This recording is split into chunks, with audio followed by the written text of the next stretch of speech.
Welcome to back এমজে guide YouTube channel. আজকের ভিডিওটি খুবই গুরুত্বপূর্ণ তাদের জন্য যারা অর্থাৎ এসআইআর যারা অ্যাপিল করেছেন। সুপ্রিম কোর্টের এই মুহূর্তে সবচেয়ে বড় ঘোষণা হলো যারা এসআইআর ট্রাইব্যুনালে অ্যাপিল করেছেন, যাদের নাম আন্ডার অ্যাডজুডিকেশন করা ছিল, তাদের জন্য সুখবর এটাই যে 21 তারিখে একটা সাপ্লিমেন্টারি লিস্ট বেরোবে। অর্থাৎ ইলেকশন কমিশন 21 তারিখে একটা সাপ্লিমেন্টারি লিস্ট বেরোবে, যাদের ট্রাইব্যুনাল এখনও চলছে। যারা ট্রাইব্যুনালে পাস করবেন অর্থাৎ যাদের নাম অ্যাপ্রুভ হবে, তারা 21 তারিখে সাপ্লিমেন্টারি লিস্টে তাদের নাম উঠে যাবে, অর্থাৎ তারা ভোট দিতে পারবেন। সামনের যে প্রথম দফায় ভোট আছে 23 তারিখে, সেই 23 তারিখের ভোটে তারা ভোট দিতে পারবেন। আর 27 তারিখে একটি সাপ্লিমেন্টারি লিস্ট বেরোবে, দফায় যাদের ভোট আছে তারা দ্বিতীয় দফায় সেই নাম যদি ওঠে তারা ভোট দিতে পারবেন। অর্থাৎ এখানে প্রশ্ন হলো, আপনি যে অ্যাপিল করেছেন অর্থাৎ অনলাইনে যে আপনি অ্যাপিল করেছেন সেই অ্যাপিলের অবস্থানটি কী আছে, অর্থাৎ অ্যাপিলের যে অবস্থানটি আছে সেটা অ্যাপ্রুভ হয়েছে না রিজেক্ট হয়েছে না পেন্ডিং অবস্থায় আছে, এটা কিভাবে আপনি অনলাইনে আপনার মোবাইল দিয়ে চেক করবেন।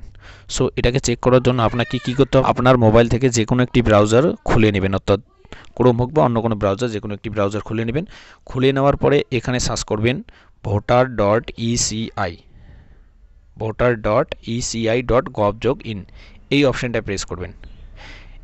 প্রথম যে লিঙ্কটি আসবে এখানে প্রেস করার পরে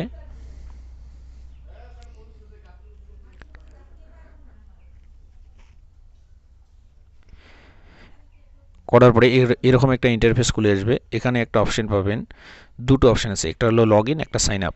অর্থাৎ আপনি যে অ্যাপিল করেছেন অনলাইনে, অ্যাপিল করার সময় আপনার সাইবার ক্যাফের থেকে যে সাইবার ক্যাফে অ্যাপিল করেছেন সেই সাইবার ক্যাফের থেকে আপনার মোবাইল নাম্বারটি রেজিস্টার করা তখনই ছিল। অর্থাৎ আপনি কী করবেন, এখানে লগ ইন আর সাইন আপ এই অপশানটি যে আছে, এই দুটো অপশানের মধ্যে আপনি কী করবেন, লগ ইন অপশানটা প্রেস করবেন। লগ ইন অপশানটা প্রেস করার পর আপনি কী করবেন, আপনার যে মোবাইল নাম্বারটি আছে এখানে বসিয়ে দিবেন।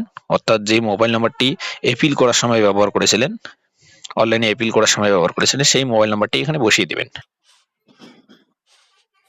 দেওয়ার পরে এখানে ক্যাপচাটি ফিল করার পর এখানে রিকোয়েস্ট ওটিপিতে প্রেস করবেন। রিকোয়েস্ট ওটিপিতে প্রেস করা মাত্র একটা ওটিপি পাঠিয়ে দেওয়া হবে, ওটিপিটি এখানে ফিল করে দিবেন।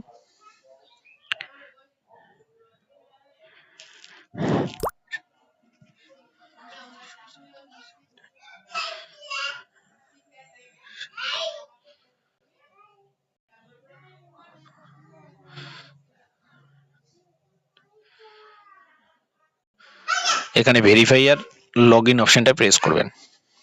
প্রেস করার পরে এখানে শো করাবে আপনার প্রোফাইলের অপশনটি, এই যে মানুষের মতো যে চিহ্নটি আছে এখানে আপনার নাম শো করাবে, দেখে নেবেন। শো করার পরে এখানে কি করবেন, নিচের দিকে স্ক্রল করবেন। স্ক্রল করার পর নিচের দিকে স্ক্রল করতে পারবেন। নিচের দিকে স্ক্রল করলে এখানে একটা অপশন পাবেন, submit appeal for individual under adjudication. এই লেখাটার নিচে ছোট করে লেখা থাকবে track appeal for individual under অ্যাডজুডিকেশনে, এই ছোট্ট লেখাটা প্রেস করবেন। প্রেস করা মাত্র এখানে একটা অপশন খুলে যাবে। সো এখানে আপনার কি করবেন, ভোটার কার্ডের নাম্বারটি আছে, ভোটার কার্ডের নাম্বারটি বসিয়ে দিবেন, যেমন আছে সেরকম এখানে বসিয়ে দিবেন। বসিয়ে দেওয়ার পরে এখানে সার্চ অপশনটা প্রেস করবেন। প্রেস করা মাত্র এখানে নিচে দেখাবে আপনার অ্যাপিলের আইডিটি, এখানে পরিষ্কার লেখা থাকবে অ্যাপিলের আইডিটি, তারপরে ভোটার কার্ডের নাম্বারটি শো করাবে, তারপরে অ্যাপিলের যে ডেট আছে অর্থাৎ আপনি কত তারিখে কটার সময় অ্যাপিল করেছেন সেই ডেট এন্ড টাইমটা সেখানে শো করাবে, তারপরে এখানে অ্যাপিলের স্ট্যাটাসটা শো করাবে, স্ট্যাটাসটা এখানে শো করাবে। তারপরে এখানে একটা অপশন আছে, সেটা হলো চোখের মতো অপশন, এখানে প্রেস করার মাত্র এখানে শো করাবে যে আপনার অ্যাপিলের স্ট্যাটাসটি কী অবস্থা।